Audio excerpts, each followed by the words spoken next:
ایک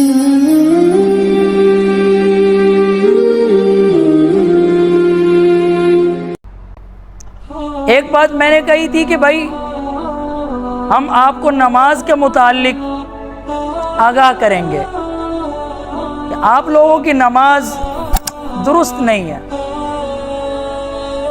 آپ لوگ الحمدللہ مدرسے کے ماحول میں رہتے ہیں اور آپ کا اٹھنا بیٹھنا اپنے اساتذہ کی نگرانی میں ہوتا ہے. آپ لوگوں کو وقتاً فوقتاً جمعرات کو تو میں اکثر اسی چیز کو ہی بار بار تذکرہ کرتا ہوں، نماز نماز نماز. پھر بھی ہم جب دیکھتے ہیں کہ بچے نماز درست نہیں پڑھتے، کوتاہیاں نہیں بہت زیادہ کوتاہیاں کرتے ہیں، تو پھر دکھ ہوتا ہے. میں نے چند دن پہلے عشاء کی نماز یہاں پڑھی، مجھے یاد نہیں آ رہا دن، میں حیران ہوا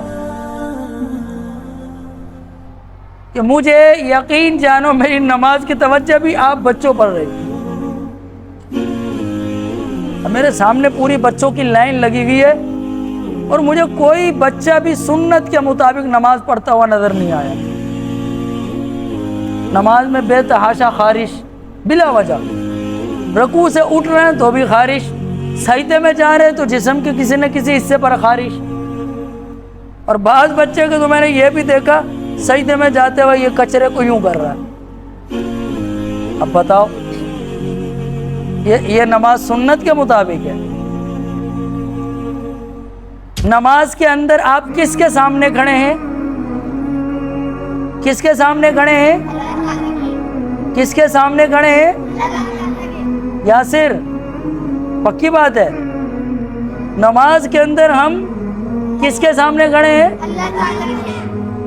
اگر آپ قاری صاحب کے سامنے کھڑے ہو کے نماز پڑھو تو وہ نماز چیک کر لو، اور جو آپ اللہ تعالیٰ کے سامنے کھڑے ہو کے پڑھتے ہو وہ بھی چیک کر لو. پھر ایک نماز وہ ہے جو آپ صبح فجر کی نماز یہاں میرے سامنے قضا پڑھ رہے ہوتے ہیں، اب اس کا بھی خشوع خضوع چیک کرنا وہ کتنے اہتمام سے ہو رہی ہوتی ہے. ایک نماز وہ ہے جو آپ استاد کی غیر موجودگی میں پڑھ رہے ہوتے ہیں، وہ بھی چیک کر لینا. صحابہ کرام رضی اللہ تعالیٰ عنہم اجمعین جب نماز پڑھتے تھے نا، ان کو پھر کسی چیز کا خیال نہیں ہوتا تھا. اب یقین جانے اگر انجانے میں ہمیں پتہ نہ ہو نا، چونٹی کاٹ لینا ہمارے پاؤں پہ، تو ہم اتنی زور سے پاؤں کو جھٹکا دیں گے کہ ساتھ والا بھی ہل جائے گا، اور ہم مطمئن بھی ہوتے ہیں کہ اللہ کے ہماری یہ نماز قبول بھی ہے.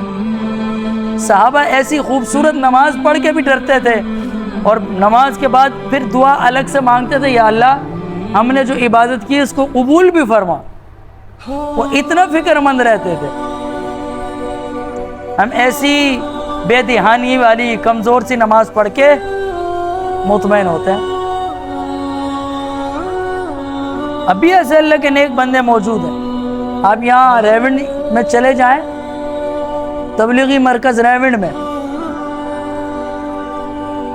وہاں میں نے یہ نظارہ دیکھا صبح تہجد میں.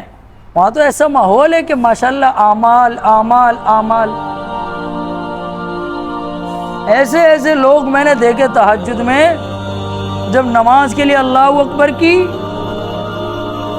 تو بس پھر وہ ایسی لمبی لمبی رکعتیں، لمبے لمبے رکوع، لمبے لمبے سجدے، وہ کپڑے ہی ہلتے تھے ان کے ہوا کی وجہ سے، بندہ نہیں ہلتا تھا. نہ جسم پہ کہیں خارش ہو رہی ہے، نہ کوئی چیز ان کو کاٹ رہی ہے، نہ مکھی نہ مچھر کوئی پریشان کر رہا ہے. نیت باندھ لی تو ہاتھ بندھے ہوئے، نگاہ ایک جگہ ٹک گئی نیچے تو ٹکی بھی ہے. اپنی نمازوں کو درست کریں. اور نماز کس کے لیے پڑھیں؟ کس کے لیے؟ اور جب واقعی میں اللہ تعالیٰ کا دل میں خیال ہوگا نا نماز کے اندر، پھر اپنی نماز بھی دیکھ لیں کہ کیسے بہتر سے بہتر ہوتی ہے. ابھی تو ہم قاری صاحب کے لیے پڑھتے ہیں نا، سیدھی بات ہے، اللہ کے لیے تھوڑی پڑھتا ہے.